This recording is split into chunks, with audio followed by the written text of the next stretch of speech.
Welcome back, students. So today we are going to discuss the next topic in the subject environmental impact assessment, module 5. So this module mainly deals with the various methodologies that are adopted for the analysis of the environmental impact assessment.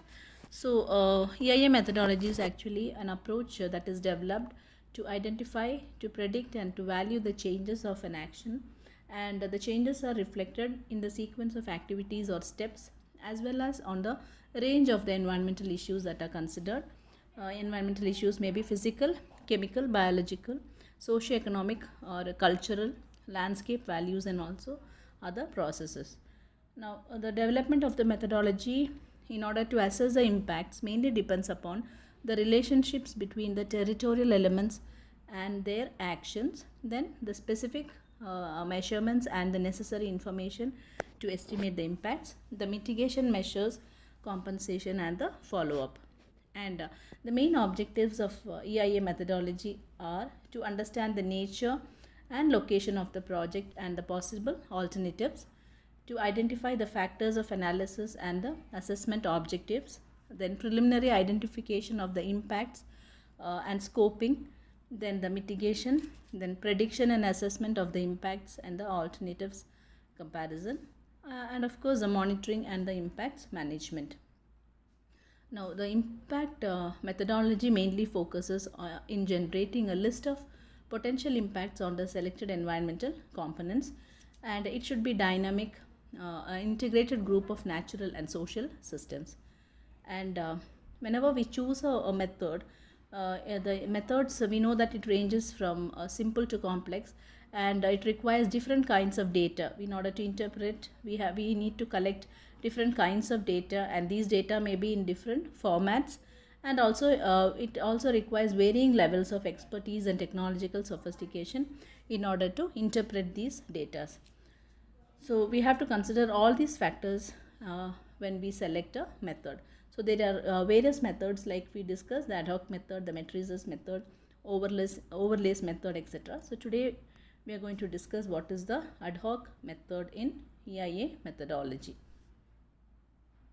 So the ad hoc method actually indicates the broad areas of the possible impacts by listing the composite environmental parameters like the flora as well as the fauna, and it actually involves the assembly of specialists who will identify the impacts in their area of expertise. So we know that everybody will not be an expert in all fields. So based on each area, like whether it is the soil, air, water, etc., they will be taken separately, and the experts from each of these area will give their opinions, and so based on this the impacts will be predicted, and these impacts may be, or these predictions may be either short term or long term impacts, or it may be reversible or irreversible impacts.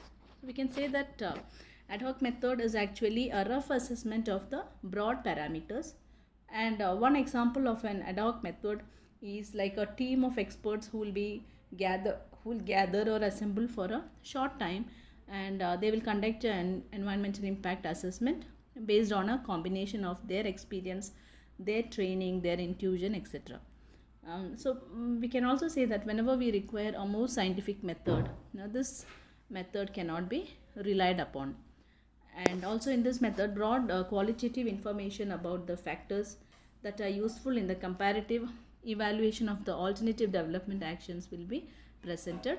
And like you can see one example here, which this example represents the impact of reservoir with three alternatives. So negative impacts like the inundation of the archaeological sites, then reduction of the open spaces, then malaria cases, etc. Also there may be some positive impacts like new irrigation area, employment, then it enhances the fisheries.